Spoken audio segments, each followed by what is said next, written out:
As the dust settled after World War II, scores of Nazis tried to escape punishment for their crimes by fleeing Europe. And thousands made their way to South America through secret networks nicknamed ratlines. Helped by South American politicians, the Vatican, and even U.S. intelligence, Nazi war criminals successfully traversed escape routes from Europe to countries like Brazil, Chile, and Argentina. Some of them were eventually located and brought to justice. But many more Nazis were never captured.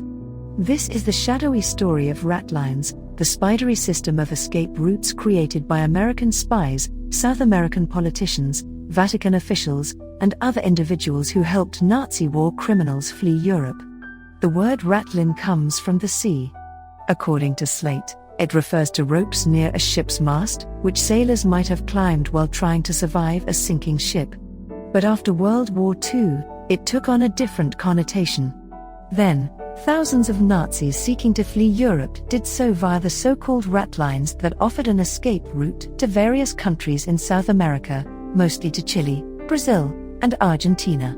They were assisted in large part by Argentine President Juan Perón, who had grown to admire European dictators like Adolf Hitler and Benito Mussolini. The Guardian reports that Perón's admiration stemmed from his time as a military attaché in Italy and his relationships with SS agents.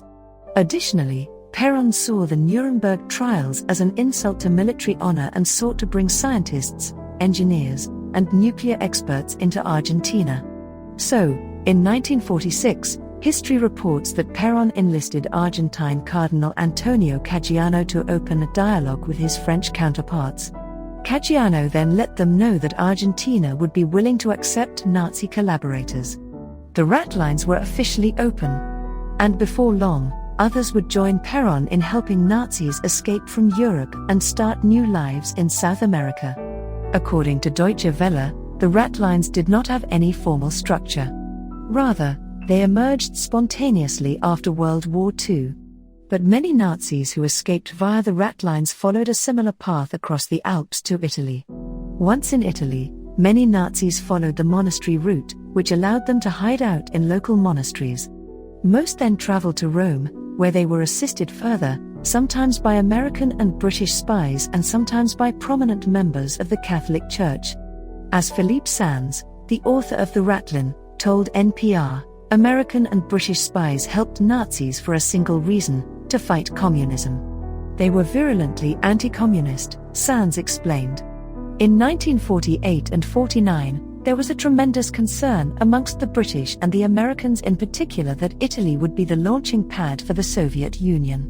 The British and the Americans started recruiting Nazis and, indeed, I think, used the ratlin, the escape route to Argentina, as a recruitment tool. At the same time, many Nazis found refuge within the Vatican. For instance, Bishop Alois Hudal helped Nazis because he believed they were completely blameless and that by helping them escape he snatched them from their tormentors with false identity papers, according to Deutsche Welle. These false identity papers helped Nazis get passports from the International Committee of the Red Cross, which they then used to sneak out of Europe, usually through ports in Italy or Spain, without being detained. With this help, thousands of Nazis were able to escape from Europe to South America. History estimates that between 500 and 1,000 went to Chile, up to 2,000 relocated to Brazil, and as many as 5,000 fled to Argentina. So who were they? Following World War II, countless Nazi war criminals escaped Europe via ratlines to South America, where they could start anew. It was with a sense of deliverance, of escape, a veritable joy in the heart, that I boarded the plane that would carry me to South America, Nazi collaborator Pierre Day said, according to The Guardian. They may be looking for me in that troubled Europe, but they cannot reach me. I fly far from a world gone mad, towards peace. It's all over. I have escaped. Other infamous Nazis who escaped in this way included Adolf Eichmann, Joseph Mengele, Klaus Barbie, Franz Stangl, and more.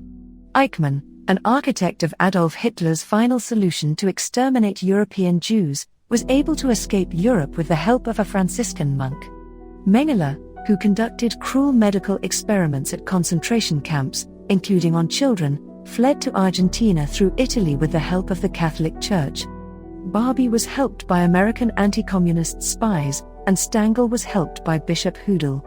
"You must be Franz Stangl, I've been expecting you," Hoodle said to Stangl, according to Deutsche Welle, before handing the man who was once nicknamed White Death forged documents to assist his escape. Even Adolf Hitler himself was rumored to have escaped to Argentina, though historians generally agree that this conspiracy theory is not true. Safe in South America, Nazis who were responsible for the deaths of thousands settled into their new lives. Eichmann began again in Buenos Aires with his family. Mengele floated between Argentina, Paraguay, and Brazil. Barbie hid out in Bolivia, and Stangl snuck into Brazil via Syria.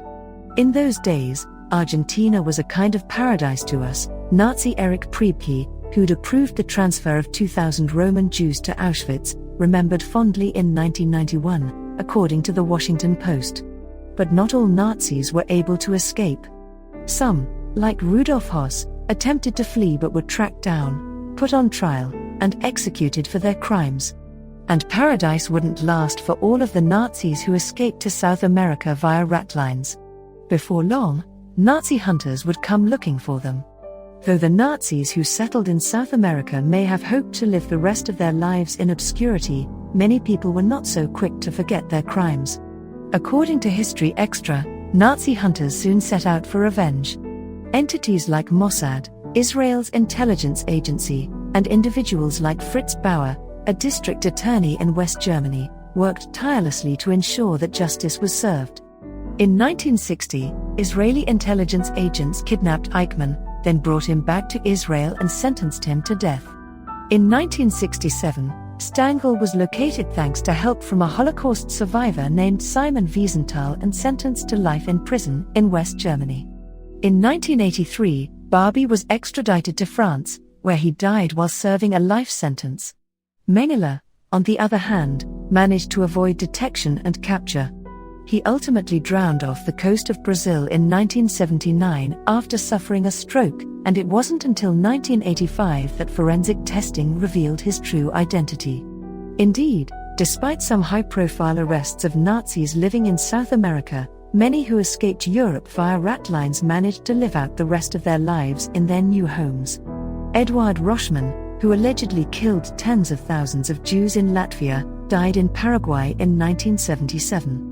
Walter Roof, who killed an estimated 100,000 with his mobile gas chambers, died in Chile in 1984.